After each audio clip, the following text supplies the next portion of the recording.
네, 안녕하세요. 예, 오늘 오랜만에 한 가지 주제를 가지고 얘기를 해 보도록 하겠습니다. 어, 자본주의는 이미 끝났다. 예, 좀 이제 너무 강경한 제목일 수는 있지만 제가 어렸을 때부터 이 문제를 좀 생각을 많이 해봤습니다. 학교에서 이렇게 가르쳐 주는 거나 우리가 그 사회나 신문 뭐 학자들의 이게 말을 통해서 보통 아는 어떤 그 근대 역사 있지 않습니까? 네. 근데 거기와 전혀 다른 얘기가 사실은 있거든요. 우리가 이미 다 알고 있는 건데 머릿속에서 이제 그거를 조립을 못하고 그 흐름을 이해를 못해서 그런 거일 뿐입니다. 제가 어렸을 때 가장 지금도 생각나는데 초등학교, 그때는 국민학교였죠. 국민학교 5학년 때 그때도 이제 세계사 아마 시간이 있었을 거예요. 초등학교 때도 이제 세계사를 배웠었던 것 같아요. 이제 중학교 때였나? 하여튼 뭐 세계사를 언젠가 배웠었는데, 거기에서 가장 충격적이었던 게 19세기에 그 영국과 그 프랑스가 전 세계를 어떻게 식민지화 했나 이걸 보니까 진짜로 지도가 영국, 프랑스 뭐 이런 식민지로 쫙 덮여 있더라고. 아프리카, 뭐 아시아, 태국 뭐 해서 쫙 덮여 있어요. 그래서 그때 생각난 게 뭐 이딴 놈들이 다 있나? 뭔 나라들이 다 지구를 갖다가 다 먹어버려. 뭐 이런 것들이 다 있어. 그러고서 이제 그때 뒤에 나왔던 게 이제 아프리카를 가지고 영국, 프랑스, 아마 독일도 껴 있었던 것 같은데, 그래가지고 막 싸웠어요, 아프리카에서. 그리고 이제, 그 다음에 1차 대전으로 넘어갑니다.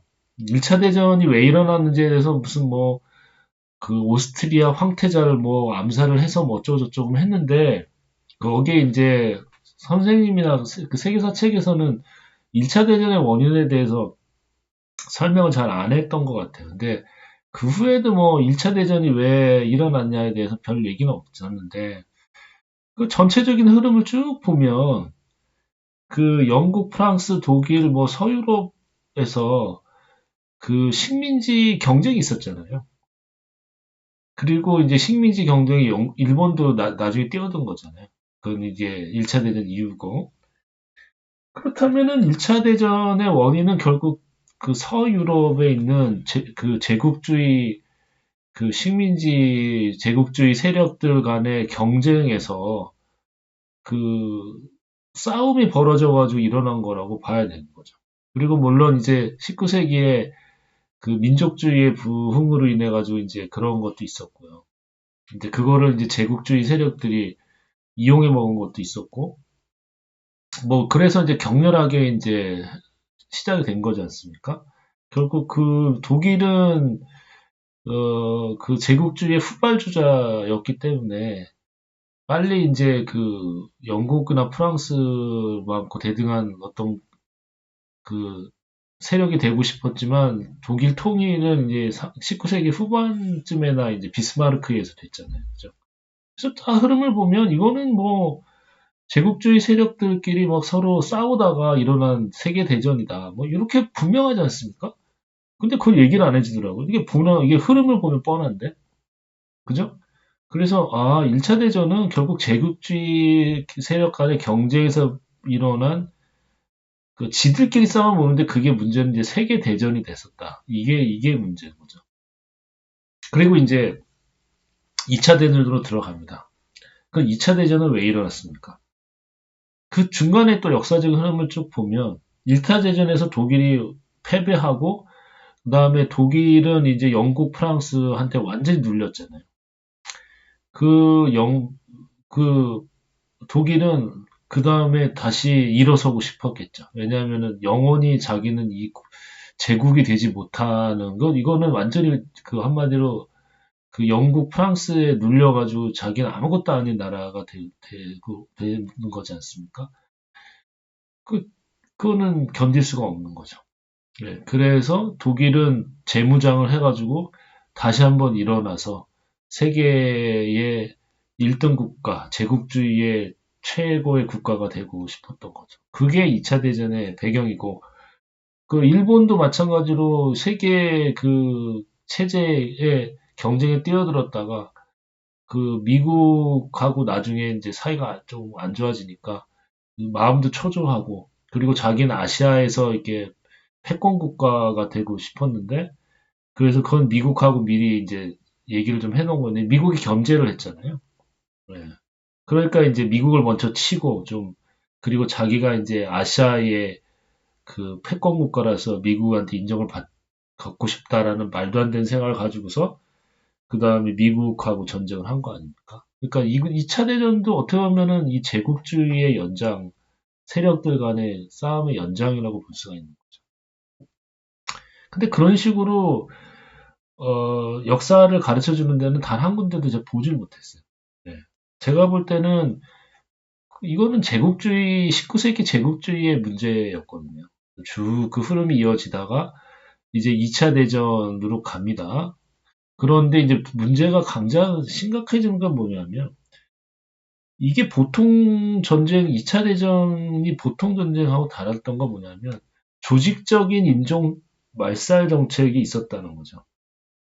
독일의 유대인 600만 명 대학살이 그냥 우연히 일어나는 게 아닙니다. 그거는 체계적이고 독일의 관료 시스템을 이용한 체계적으로 하나의 민족을 말살시키겠다.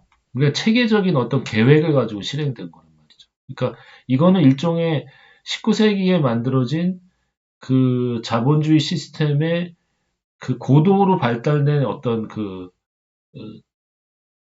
그 관료 체계들이 그 만들어낸 어떤 하나의 공무원 조직이 만들어낸 그 계획에 의해서 이루어진, 아주 조직적으로 이루어진 인종 말살 정책이었다는 거죠. 그게 뭐 고대 중국에서 뭐 있었던 뭐 항우가 이제 열받아가지고 뭐 10만 명을 땅으로 뒀다, 이런 거하고는 차원이 다른 거죠. 이거는 아예 어떤 계획을 가지고 차근차근 진행을 했던 거예요. 그러니까 어떻게 이런 일이 있을 수 있는 거죠. 그게 2차 대전의 마지막에 사실 이게 일어난 거죠. 그리고 또 한 가지는 비극적인 사건이지만 이제 히로시마와 나가사키에 원폭이 투하됐어요. 근데 이것도 가만히 보면 뭘 노리고 한 거냐면, 미국이 결국은 이 유럽이나 일본을 빨리 제국주의 세력을 그 뒤로 2등 국가로 물리고, 미국이 한마디로 패권 국가로 가기 위해서 놓은 일종의 수였잖아요. 물론 이제 여기에 뭐 무슨 뭐 빨리 전쟁을 끝내기 위해서 했더니 어쩌니 뭐 이런 얘기가 있지만, 그리고 워낙 전쟁의 규모가 이제 엄청났기 때문에 이거를 빨리 끝내기 위해서는 희생이 불가피했다, 뭐 이런 생각도 있을 수 있어요. 뭐 오펜하이머라는 뭐 영화를 보면 뭐 그렇게 이제 변명을 하지만, 제가 볼 때는 그거는 미국이 일단 패권 국가로 빨리 이제 세계 제1의 패권 국가로 올라서기 위해서 강한 한 수를 둬서 2차 대전 자기가 끝냈다고 선언을 하고, 그 다음에 유럽 대륙한테는 꼼짝 막, 너 입 다물어. 내가 다 한 거야. 앞으로 조용히 줘. 이렇게 한 거죠. 그리고 또 한 가지는 이제 당시에 이제 소련 붉은 군대가 사실은 2차 대전의 승리에 엄청난 기여를 했잖아요. 그래서 사실은 이게 그 소련이 아니었으면 2차 대전은 결코 이제 되지는 않았을겠죠. 그죠? 그래서 이 소련이 이제 2차 대전의 어떤 승리의 주역인데, 미국 입장에서는 빨리 이거를 자기가 자기 손으로 마무리 짓고 내가 한 거다라는 거 선언을 해줘야 되는 초조함도 있었던 걸로 봅니다. 그러니까 결국 패권 다툼의 어떤 목적이었다는 거죠. 그래서 이제 왜 이 얘기를 드리냐 하면, 그럼 이게 자본주의하고 무슨 상관이냐. 잘 생각해 보시면 19세기에 나타났던 이 식민주의, 제국주의와 자본주의는 물과 이 인본주의는 다른 게 아닙니다. 똑같은 겁니다. 그죠? 결국 자본주의 19세기에 나타난 자본주의는 자국에서의 시장을 찾을 수 없었기 때문에 시장이 작았으니까 그거를 이제 원료를 공급하고 하려면 그 팽창주의로 갈 수밖에 없었던 거죠. 그죠? 그리고 거기서 나온 원료들을 가지고 다시 이제 그 자국에 이제 뭐 해서 팔고 뭐 하는 어떤 그런 자본주의 시스템하고 제국주의는 사실 같이 가는 거거든요. 근데 이제 우리는 항상 경제학 서적을 배울 때 자본주의는 자본주의고 제국주의에 대한 이 식민지 경쟁은 역사적인 문제일 뿐이라서 그냥 입을 다물고 어물어물 해보시죠. 이건 유럽이나 미국 애들이 쓴 그 경제학 역사학 책들이기 때문에 지들의 치부에 대해서는 별로 하고 싶은 말이 없죠. 그리고 지들이 잘한 건 얘기하고 싶잖아요. 그래서 결국은 자본주의, 야, 잘하지 않았냐? 야, 우리가 봐, 우리가 막, 세계를 바꿔놨어. 근데 이제 그 반대 방향에 세계를 그 자기네들이 이제 식민화하면서 초토화시키고, 그 아프리카 나라를 막 선을 막 그어놓고, 그래가지고 지금도 뭐 아프리카 중동 같은 데서 일어나고 있는 수많은 문제들을 자기네들이 일으켰다는 거에 대해서는 아무 소리가 안 하잖아요. 근데 사실은 이게 아들과 딸, 막 얼굴의 앞면과 뒷면처럼, 동전의 앞면과 뒷면처럼 자본주의와 제국주의는 사실 같은 거거든요.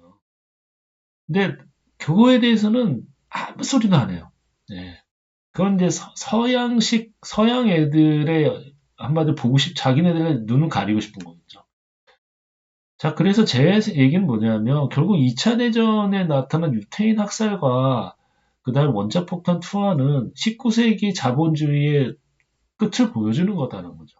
그래서 19세기에서 19세기 초에 시작돼서 쭉 이어져 가지고 이제 150년, 140년이라고 해야 되나요? 뭐 거의 150년을 이어왔던 그 서양 자본주의는 히로시마 나가사키 원폭을 투하함으로써 끝이 났습니다. 종말을 고한 거죠. 그리고 이제 미국식 자본주의의 패권 시대가 시작된 겁니다. 그러니까 식민주의는 그걸로 끝난 거예요. 물론 이제 그 후에도 뭐 네덜란드 같은 나라가 이제 베트남이나 뭐 이런 거 아니 네덜란드나 아니면은 이런 데서 식민지를 안 놓으려고 했고 프랑스도 베트남에서 안 물러나려고 발악을 하다가 미국이 다 그 내보내 버렸죠. 예. 그래서 겨우겨우 이제 그 식민주의가 끝나고 각 나라들이 이제 자체적으로 자기 나라를 갖는 그런 시대가 온 거거든요. 그 미국 입장에서는 그 1, 2차 대전에 그 헛짓을 한 그 서유럽 그 제국주의 세력들을 또 그냥 내버려 둘 수가 도저히 없었겠죠. 그리고 이제 패권은 소련하고 이제 미국으로 넘어가고. 그래서 자본주의와 제국주의라는 제국주의를 절대로 분리해서 얘기하면 안 되는 건데, 많은 사람들이 이제 이거를 따로 떼서, 그걸 이제 서양 애들이 만들어 놓은 어떤 교묘한 어떤 생각에 가서 우리가 빠진 거라고 보거든요. 똑같은 거고, 결국은 자본주의는 2차 세계대전의 그 끝으로 해서 끝장이 난 거라고 봐야 됩니다. 이런 식으로 안 가르치죠, 아무도. 그리고 그럼 왜 근본적인 문제가 있었냐? 근본적으로 왜 자본주의는 19세기식 자본주의는 끝이 났냐? 결국은 팽창주의잖아요. 결국은 서유럽 자본주의가 발달하면서 자기네들은 그 식민주의를 개척하면서 시장을 개척해야 되고 그 경쟁 세력들 간의 격렬한 체제 경쟁이 있었고 그 체제 경쟁을 하다 보니 결국은 이제 싸울 수밖에 없는 네, 이런 거죠. 결국은 그 어마어마한 세계대전으로 자본주의가 귀착이 됐고 더군다나 이제 제 얘기가 분명한 건 뭐냐면 1차 대전이 끝나고 그 다음 대공황이 왔지 않습니까? 그리고 대공황이 오면서 그 시점부터 파시즘이 왔어요. 파시즘은 뭐냐면 결국은 이제 19세기에 자본주의가 발달하면서 이제 자국 민족주의가 부흥을 하고 이제 그 민족주의가 또 강경한 군사력을 키우고 그러면서 자국 중심주의의 생각이 커지는데 문제는 주기적인 그 자본주의는 원래 주기적인 공황이 있지 않습니까? 주기적인 공황과 이 불평등이나 불만이 누적되니까 그리고 1차 세계대전의 그 문제로 인한 그 각 나라들의 그 서민들, 못 사는 사람들의 누적된 불만, 뭐 이런 거. 그게 사실은 파시즘을 가져온 거잖아요. 그래서 자본주의는 결국 파시즘이라는 망명을 불러온 겁니다. 그 자본주의는 결국 뭘 갖고 왔냐? 세계대전을 갖고 왔고, 세계대전, 그 파시즘을 갖고 왔고, 그리고 그 파시즘은 유태인 학살이라는 체계적인 인종 말살이라는 이런 끔찍한 역사상, 인류 역사상 듣도 보도 못한 끔찍한 일들을 불러온 거지 않습니까? 그러면 이 자본주의가 과연 맞는 건가요? 그런 자본주의가 왜 필요합니까? 예, 제국주의와 파시즘을 갖고 오고 인종 말살을 체계적으로 이루어낸 그게 자본주의라면 왜 우리가 이 자본주의를 해야 돼요? 거기다 이제 마지막 딜레마는 그 패권 경쟁을 포기 못한 미국이 결국은 마음이 급해서 원자폭탄을 그 M1 도시의 시민들한테 2개나 터뜨렸다? 이게 어떻게 용납이 됩니까? 물론 전쟁을 빨리 끝내기 위해서 그랬다는 변명이 있을 수는 있지만 그래도 되는 거예요? 그래서 이 자본주의는 그런 식으로 사실은 끝에 그렇게 된다는 게 하나의 역사로 보였지 않습니까? 근데 무슨 자본주의가 굉장히 좋은, 예, 그리고 역사상 유례없는 뭐 경제 번영을 갖고 온 제도다? 그거는 반만 얘기하는 거죠. 역사를 모르고 역사에 대해서 눈을 닫기를 뭐 바라는 사람들 하는 일종의 그 프로파간다 같은 거라고 봐야 되거든요. 그래서 자본주의의 속성은 뭐냐? 좋은 거 다 있습니다. 좋은 건 다 아는데, 자본주의의 사악한 속성은 뭐냐? 제국주의 파시즘, 그 다음에 그 독일인들, 2차 대전 때 독일인들이 꿈꿨던 세계 정복, 그리고 마지막에 인간성 파괴, 그리고 마지막에 지구 종말. 그게 자본주의 속성이에요. 이거는 뭐 무슨 이론적으로 분석하고 어쩌고 할 게 아니고 눈에 보이지 않습니까, 지금. 그래서 자본주의, 그럼 지금은 아니라고요? 자, 지금도 보시죠. 지금도 기후위기 왜 생겼습니까? 결국은 자본주의가 물건을 마구 찍어내고 마구 소비를 부추기는 이 시스템 자체에 의해서 생긴 거잖아요. 그러면 기후위기를 막기 위해서 뭘 해야 돼요? 자본주의를 끝내야죠. 지금 뭐 그걸 갖고 뭐 기후 뭐를 뭐 엔지니어링 뭐 지오 엔지니어링 뭐 써서 뭘 한다는 둥 무슨 새로운 기술을 도입한다는 둥 웃기는 소리 하지 말라고 그러세요. 결국은 지금 자본주의 시스템이 이대로 굴러가는 한 탄소 배출은 안 끝나는 겁니다. 그 기후 위기면 다음 세대는 없어요. 근데 무슨 자본주의를 계속 하겠다는 거죠? 너무나 증거가 지금 명확하게 드러나서 자본주의는 더 이상 안 된다는 게 명확하게 드러나 있는 이 순간에도 사람들은 여기서 멈출 수가 없는 거예요. 왜냐하면 이 체제에서 경제에서 뒤처지는 순간 우리는 아프리카 저 콩고 같은 나라로 쭉 전락을 하지 않을까 하는 다들 두려움을 갖고 있는 거죠. 이 기차에서 뛰어내릴 수가 없는 거예요. 마치 19세기의 그 유럽 열강들이 이 경제에서 뒤처지면은 끝장난다는 그 두려움 때문에 막 서로 식민지 개척을 하고 막 전쟁을 일으킨 것처럼 지금도 누구나 다 이 기후 위기가 인류 종말이라는 걸 알고 있는데 뛰어낼 수가 없어요. 이거를 하지 않으면 그 가만히 있으면 나만 죽게 생겼는데 어차피 아무도 안 하는 기후 위기 아무도 신경 안 쓰는데 모르겠고 일단은 경제 성장 예전에 했던 것처럼 계속 해야 되는 거 아니야? 그래서 막 달려갑니다, 지금도. 그럼 그 끝은 뭘까요? 그냥 인류의 종말이에요. 미래가 없는 거예요. 끝나는 거죠. 자, 파시즘이 왜 왔냐면 결국은 이 자본주의 체제가 대공황이 오고 불황이 오면 결국 이 불평등 때문에 서민들이 죽어나는 거거든요. 그러면 그 혜택을 주겠다고 약속한 정치 세력들한테 불만을 터뜨리니까 파시즘이 일어나는 거잖아요. 결국은 다시 한번 기후위기가 와서 경제가 대공황이 오건 뭐 불황이 오건 뭐 인플레이션이 오고 하면은 파시즘이 다시 일어나고 그 파시즘을 이용해서 다시 예전처럼 그 독일이 했던 것처럼 누군가에 대한 인종 그 말살 계획을 세우거나 전쟁을 일으키거나 이렇게 간다는 거죠. 우리가 이미 19세기에부터 2차 세계대전까지 역사를 쭉 보면 그 스토리가 뻔하잖아요. 그런데 그 길을 지금도 가겠다는 겁니다, 사람들이. 왜? 다른 길을 모르겠다. 여기서 어떻게 뛰어내리냐.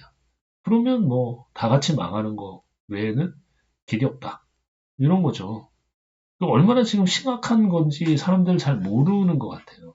그러니까 역사를 살펴보고 우리 19세기부터 시작된 근대 이후의 역사가 얼마나 처참했는지를 우리가 알면 우리가 그 반성을 할 텐데 안 가르쳐 주고 알고 싶지 않은 거죠.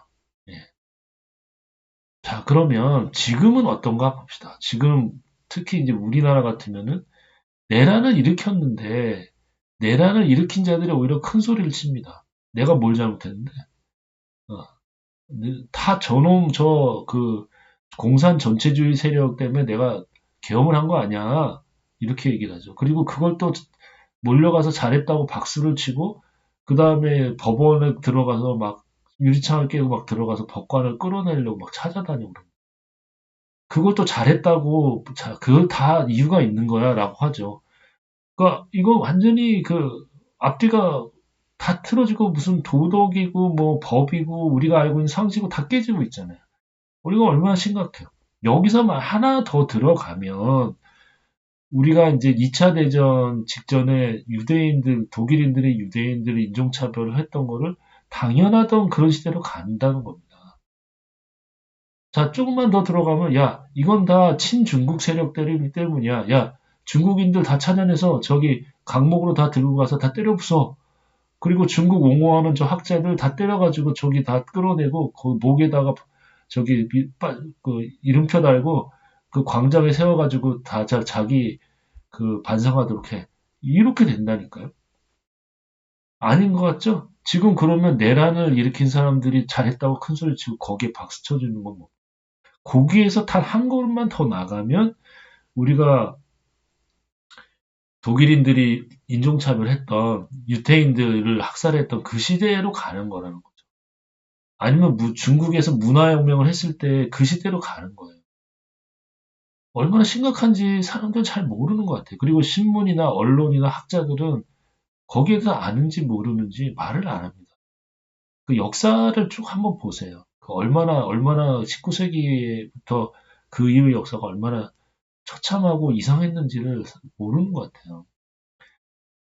그래서 자본주의는 사실 그렇게 얘기 안 해도 이미 트럼프의 등장으로 또 한 번의 그 미국식 자본주의는 사실 끝났습니다. 언제 끝났냐면 트럼프가 집권하고 그 후에 미국인들이 국회의사당에 난입해가지고 경찰을 죽였나요? 한 명 경찰을 죽이고 뭐 이럴 때 이미 21세기의 미국식 자본주의는 끝난 거예요. 이미. 거기는 미국은 더 이상 민주주의 국가라고 하긴 창피하죠. 그게 끝난 거예요. 그리고 미국도 이제 인정을 하잖아요. 미국도 이제 뭐 세계 무역 뭐 이런 거 얘기 안 하잖아요. 나 일단 나부터 살고 봐야 되니까 다 돈 내놔. 네, 나부터 살고 사야 되니까 관세 올릴 거야. 다 저기 공장 다 회수. 이래서 미국으로 다 와. 일단 나부터 살아야지 안 될 것 같아. 그러니까 우리가 WTO 체제로 해가지고 세계 무역을 하고 자유 무역이 어쩌고 하던 그 시대에는 이미 끝났어요. 미국이 이미 선언했어요. 이제 안 할 거라고. 근데 자본주의 그런 식의 세계가 평평하다느니 뭐 세계 뭐 자유무역이 어쩌느니 뭐 그다음에 이제 뭐 시장 경제가 어쩌느니 뭐 자유무역이 어쩌니 하는 시대는 이미 끝났어요. 네. 그 미국이 그런 시대를 누가 끝내면 우리가 끝낸 게 아니라 미국이 스스로 문을 닫아버렸습니다. 그러니까 자기네들이 그동안에 이렇게 해왔던 행위가 자기들한테 별 도움이 안 되고 문제가 있었다고 인정하고 이거 아니야라고 선언한 거잖아요. 그러니까 자본주의는 끝났어요. 미국인들이 선언해서 끝난 겁니다. 그러면 이제 뭘 해야 되냐 이거죠. 이제부터가 문제인 거죠. 과연 우리가 그 1, 2차 대전에서 유럽이 했던 그런 방향으로 갈 거냐? 아니면은 전혀 가보지 않은 새로운 방향으로 해서 과거를 되풀이하지 않고 갈 수 있느냐? 뭐 이런 거를 생각해야 되는데 그동안 우리는 자본주의에 취해가지고 다른 대안이 있을 수 있는지를 공부한 적이 없어요. 뭐 저는 그게 이제 뭐 소련식 사회주의나 이런 거라고 생각하지는 않습니다. 다시 자본주의의 이런 문제점을 해결하고 다른 방향의 경제 체제나 시스템이 없는지 고민해 본 적이 없어요. 그냥 이 성장에 취해가지고 그냥 기차 타고 미친 듯이 달려간 것 뿐이잖아요. 그리고 지금도 내릴 생각이 없잖아요. 근데 저는 되게 심각하게 생각하거든요. 우리의 미래가 없다고 생각해요. 네, 그렇습니다. 그래서 저도 모르겠어요. 근데 하지만 이거는 굉장히 심각한 다음에 일어날 더 심각한 일들의 징조라고 항상 보셔야 됩니다. 그러니까 사회 문제라는 거는 지금 약간의 소란이 있고 그 소란에는 어떤 징조가 항상 있고 그게 잘 해결이 안 되면 그 숨겨진 징조는 항상 언젠가 드러나서 꽝 하고 터지게 돼 있는 거거든요. 항상 그 전에 징조들이 항상 있습니다. 근데 지금이 이미 징조는 드러났어요.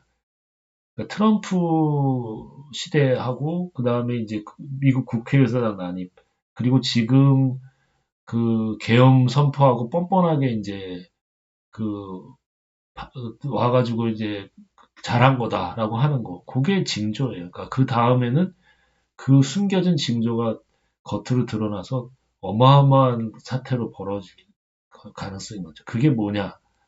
그건 저도 잘 모릅니다. 그렇지만 지금 우리가 상상하는 것보다 훨씬 심각할 거라는 거. 그거는 당연한 거, 그건 분명하거든요. 예, 하여튼 여기서 윌리엄 버틀러 예이츠의 재림이라는 시를 한번 읽어보겠습니다. 이게 이제 1차 대전이 끝나고 예이츠가 1920년에 쓴 시인데 굉장히 불길합니다. 그러니까 이 사람이 생각한 것도 일종의 그 1차 대전이 끝나고 유럽이 무너지고 야수의 시대가 돌아왔다. 뭐 이런 얘기를 하는 거거든요. 자, 한번 읽어보겠습니다.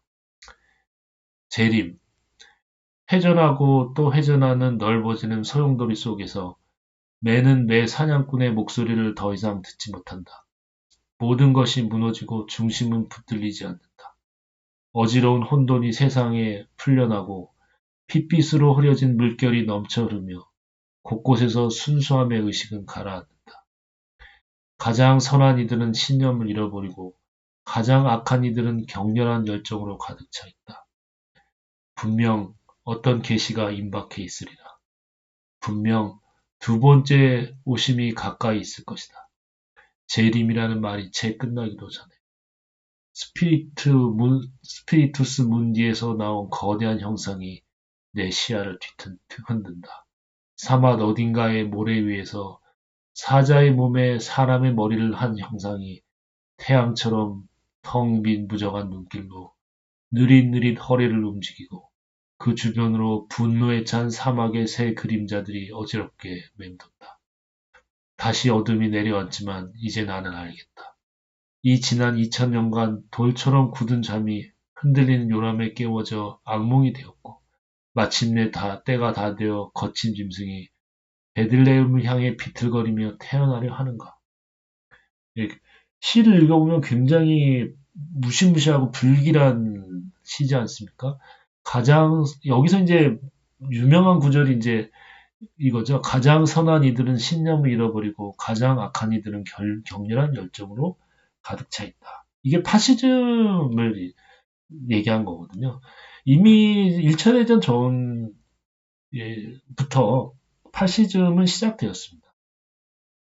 그때 이제 프랑스에서 이제 유대인 장교 한 명을 이제 무고로 해가지고 그 간첩 혐의로 걸었었죠. 근데 그 이름은 생각 안 나는데. 그래서 프랑스에도 그때 당시부터 이미 유대인을 배척하고 하는 어떤 파시즘적 분위기가 있었고, 이 파시즘은 이미 19세기 말부터 뭐 이미 그 전부터 시작됐었다고 봐야 되겠죠. 뭐 그 전에 이제 그 19세기에 이제 공산주의, 사회주의자들에 대한 강경한 탄압과 뭐 그런 것도 있었고, 뭐, 그래서 이제 그런 전련의 쭉 19세기부터의 흐름을 보면은 이게 파시즘으로 갈 수밖에 없는 여러 가지 길들이 있었어요. 네, 그죠? 그래서 악한 자들의 열정에 차 있다. 지금 우리가 이제 그 계엄으로 인해서 그 대통령이 이제 감옥에 갔는데 그것 때문에 막 사람들이 막 계엄을 잘했다고 찬성하는 이 사람들, 가장 악한 자들은 격려할 열정으로 가득 차 있잖아요. 그 똑같잖아요, 지금. 그죠? 그 다음에 여기 보면은 사자의 몸에 사람을 한 형상, 이거는 이제 구약에 나오는 얘기죠. 예, 구약에 이제 에스겔서에서 비슷한 내용이 나오고, 요한계시록에 보면은 이제 붉은 용 얘기가 나오거든요. 예, 그런 거를 따다 한 거죠. 그러니까 어떤 거대한 악한 세력이 이제 다시 돌아온다는 거죠. 그죠? 흔들리는 요람에 깨어져 악몽이 되고, 베들레헴을 향해 비틀거리며 태어난다.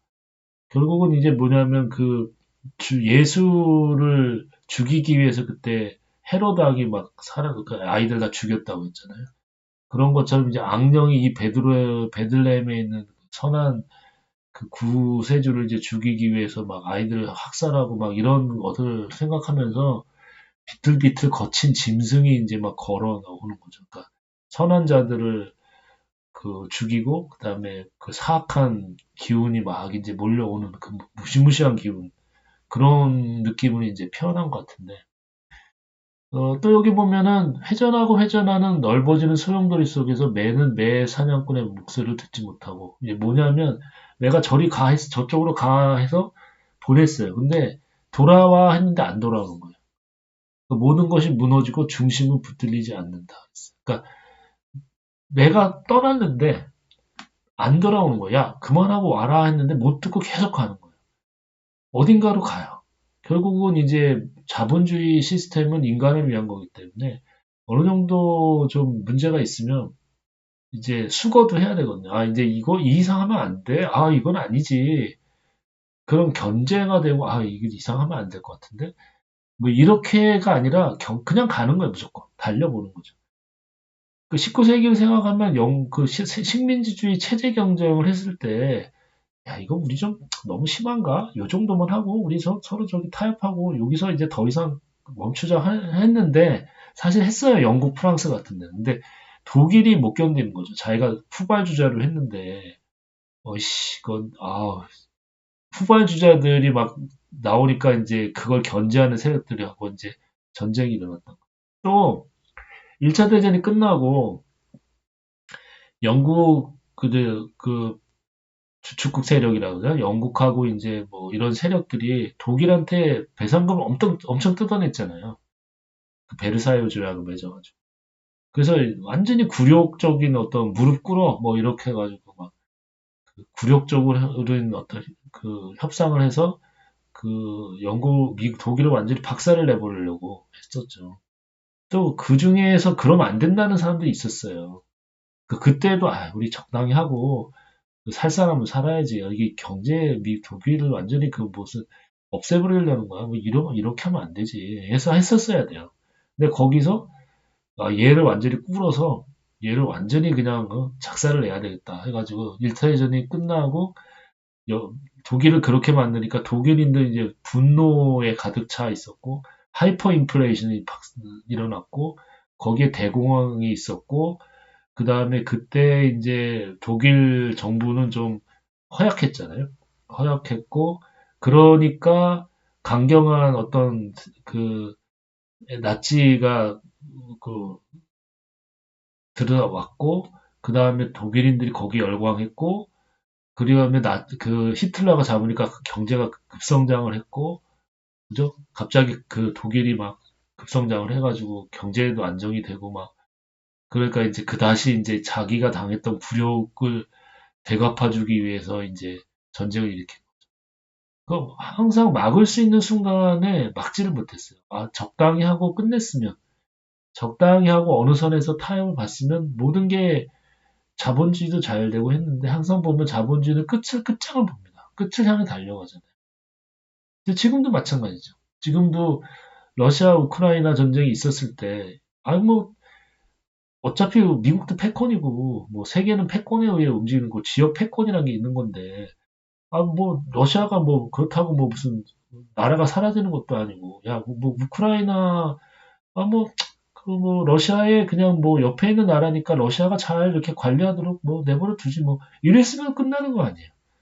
근데 거기다 대고서 이제 미국하고 유럽하고 막 그 러시아 밑으로 가서 나토를 뭐 동진을 시켜가지고 막 뭐 마치 러시아를 뭐 하고 한판 붙을 것처럼 뭐 하고 막 우크라이나는 거기 껴가지고 막 러시아한테 막 한판 붙을 것처럼 막 이렇게 막 이러니까 이 가만히 있겠습니까?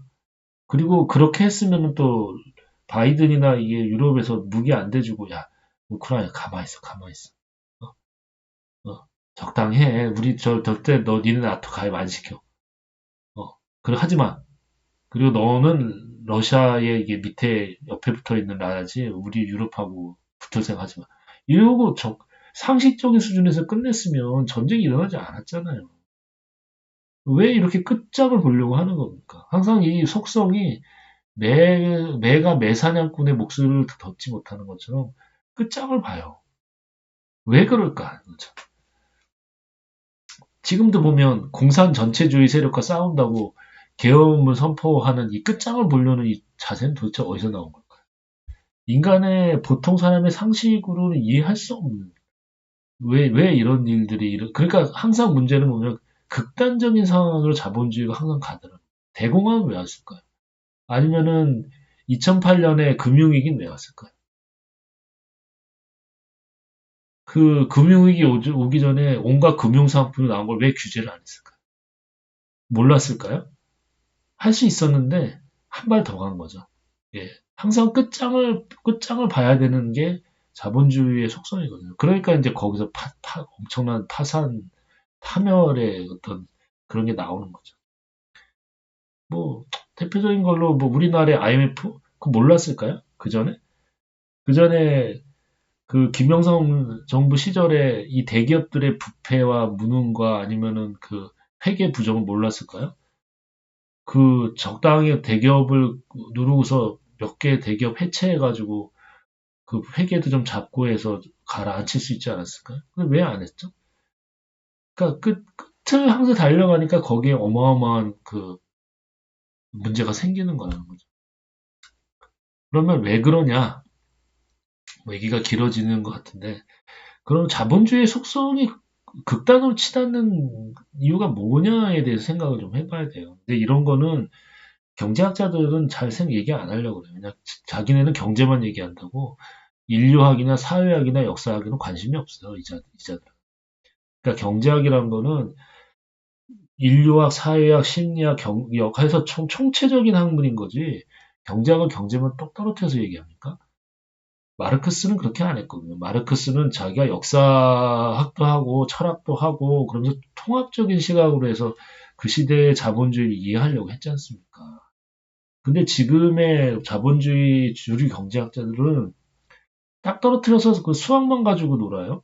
수학 통계, 그 다음에 몇 가지 통계만 가지고서 얘기를 합니다. 그게 가지고 있는 정치적인 함이나 아니면은 그 시장 경제 시스템과 정치 시스템과 나머지 그 시스템들과의 연관성에 대해서는 보지를 않으려고 그래요. 그러니까 왜 경제 위기가 닥치고 이 경제 위기가 정치 시스템의 위기와 어떻게 연결되고 그런 거에 대해서는 아무런 관심도 없고 알고 싶지도 않고 또 그런 얘기하면은 자기네 경제학의 순수함이 훼손되겠죠. 그래서 저는 안 믿어요. 그래서 그런 거. 그럼 왜 자본주의는 항상 극단으로 치닫느냐? 제가 볼 때는 일단 돈을 벌려면 끝장을 봐야 되거든요. 투자를 했잖아요. 투자를 하고 내가 돈을 벌 수 있는 기회인데 저놈이 달려들어요. 나는 지금 100을 벌 수 있는데 여기서 내가 뭐 5만 먹고 떨어질 수 있습니까? 투자자도 있고 끝까지 가서 일단은 갈 수 있을 것 같잖아요. 그러니까 일종의 이건 도박인 거죠. 도박사는 항상 자기가 다 딸 수 있을 것 같잖아요. 그러니까 끝까지 가는 거예요. 끝까지 가는 놈 또 먹어. 또 보면은. 또 이겨서 먹는 놈도 있고 부자 되는 놈도 있어. 그러니까 여기서 내릴 수가 없는 거예요. 내리면 나만 손해니까. 그리고 나만 손해보고 털고 나가면 좋은데 수많은 사람들이 여기 투자를 했지 않습니까? 그러니까 여기서 끝까지 가서 일단 뭐라도 해서 그 옆에 놈을 박살을 내서라도 일단은 내가 다 먹어야 되는 시스템인 거예요. 그러니까 내가 안 먹으면 내가 죽는 시스템이죠. 지금 이제 미국, 뭐 중국, 뭐 예전에 19세기의 제국주의도 다 똑같아요. 내가 안 먹으면 내가 죽는 거예요. 뭐 이런 게 다 있네. 그래서 자본주의 시스템을 단순히 아름다운 그 소비와 그 생산의 균형을 맞추는 아름다운 시스템이 아닌 거예요. 나 죽고 내가 죽이지 않으면 그 내가 저놈을 먼저 죽이지 않으면 내가 죽는 그런 시스템인 거예요. 하여튼 그렇습니다. 그래서 이게 무시무시한 그 일로 파국으로 치닫는 게 자본주의의 원래 속성이라는 거는 역사를 쭉 보면 알 수가 있는 건데 그 분명한 거를 사람들은 보고 싶지 않은 거예요. 지금 당장 경제가 성장해서 돈을 벌고 주식에 투자했는데 막 돈이 벌리고 막 뭐가 되는 것처럼 보이니까 이제 우리나라가 경제가 성장했기 때문에 모든 나라가 경제가 성장하는 것 같죠? 성장하지 못한 나라가 100 중에 99고 우리는 재수가 엄청나게 좋은 거예요. 이렇게 경제 성장에 올인을 해도 안 되는 나라가 수두룩해요. 근데 우리가 되니까 자본주의는 원래 이렇게 잘 되는 건가? 라고 생각을 하는데 결국 그게 아니라는 거죠. 우리가 지금 이렇게 경제 성장한 것도 엄청 재수가 좋았기 때문이지 이게 무슨 뭐 시장 경제의 힘과 자본주의가 원래 이렇게 잘 돌아가는 거라서 그런 거냐. 그러면 왜 다른 나라들은 못합니까? 네, 다른 저기 뭐 아르헨티나요? 왜 거기는 안 돼요? 태국은 왜 안 됩니까?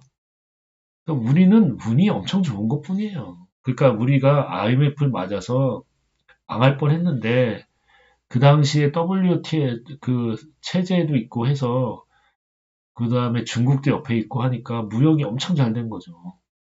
물론 우리가 노력한 거는 인정합니다. 그렇지만 경제라는 거는 우리가 저기 막 1등 하기 위해서 열심히 공부하면 1등 따는 게 그런 게 아니잖아요.